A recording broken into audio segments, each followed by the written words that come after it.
নমস্কার সবাইকে বন্ধুরা, আজকে 19 মে 2024 ইংরেজি ত্রিপুরা দর্পণ পত্রিকায় উঠে আসা একটি বিশেষ গুরুত্বপূর্ণ হেডলাইনের বিস্তারিত আলোচনা কি দেওয়া হয়েছে সেটা এখন আমরা দেখব। হেডলাইনটির নাম হলো ভোটের হার কমিশনের জবাব তলব করল সুপ্রিম কোর্ট। এখানে বলা হচ্ছে, দেশ জুড়ে চলছে লোকসভা নির্বাচন পর্ব। ইতিমধ্যেই 4 দফার নির্বাচন পর্ব সমাপ্ত হয়েছে, এখনও বাকি রয়েছে 3 দফা।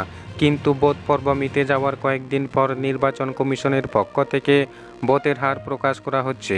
এই নিয়ে সুপ্রিম কোর্টে আবেদন করেছিল অ্যাসোসিয়েশন ফর ডেমোক্রেটিক রিফর্মস বা এডিআর। তাদের আবেদনে সাড়া দিয়ে এই ইস্যুতে নির্বাচন কমিশনের কাছ থেকে জবাব চাইল দেশের শীর্ষ আদালত।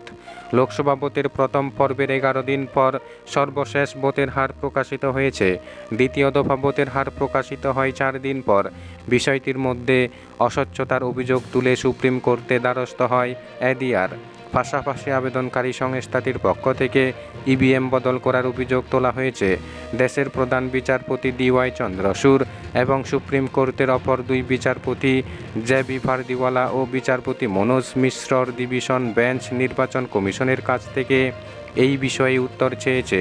জবাবদিহির জন্য নির্বাচন কমিশনকে 24 মে পর্যন্ত সময় দিয়েছে। আগামী সোমবার থেকে শুরু হচ্ছে গ্রীষ্মকালীন ছুটি, ফলে এই মামলার শুনানি করবে বিশেষ গ্রীষ্মকালীন অবকাশ bench. Association for Democratic reforms বা এডিআরের পক্ষ থেকে সুপ্রিম কোর্টে আবেদন করা হয় ভোট প্রক্রিয়া শেষ হওয়ার 48 ঘন্টার মধ্যে চূড়ান্ত ভোটের হার প্রকাশ করার নির্দেশ দেওয়া হোক নির্বাচন কমিশনকে। এই মামলার শুনানিতে শীর্ষ আদালতের বিচারপতিরা কমিশনের আইনজীবীর কাছে জানতে চান, ভোটের হার ওয়েবসাইটে প্রকাশ করতে সমস্যা কেন। বিচারপতিদের প্রশ্নের উত্তরে কমিশনের আইনজীবী সুপ্রিম কোর্টে জানান, বিভিন্ন জায়গা থেকে তথ্য নিয়ে রিপোর্ট প্রকাশ করাটা সময় সাপেক্ষ। এর আগে এই সংস্থার পক্ষ থেকে নির্বাচন কমিশনের কাছে চিঠি দিয়ে জানতে চাওয়া হয়, কেন প্রথম 2 দফার নির্বাচনের ভোটের হার প্রকাশ করতে এতটা সময় লেগেছে।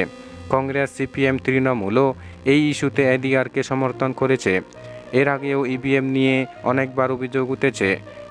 বলা হয়েছিল ইভিএমে কারচুপি করা হচ্ছে, কিন্তু প্রতিবার সেই অভিযোগকে আদালত খারিজ করে দিয়েছে। নির্বাচন কমিশনের পক্ষ থেকেও আদালতের রায়কে হাতিয়ার করে বলা হয়েছিল ইভিএমে কোনো ভাইরাস নেই। আবার বলা হয়েছে তাতে র্যাগিং সম্ভব নয়। ইভিএম ভোট গ্রহণের জন্য সবথেকে নিরাপদ যন্ত্র, তাই এই ধরনের অভিযোগ সম্পূর্ণ ভিত্তিহীন। বন্ধুরা, খবর আপাতত এই পর্যন্ত। বন্ধুরা, ভিডিওটি ভালো লাগলে লাইক, শেয়ার, সাবস্ক্রাইব করে আমাদের সঙ্গে থাকুন। ধন্যবাদ সবাইকে ভিডিওটি দেখার জন্য।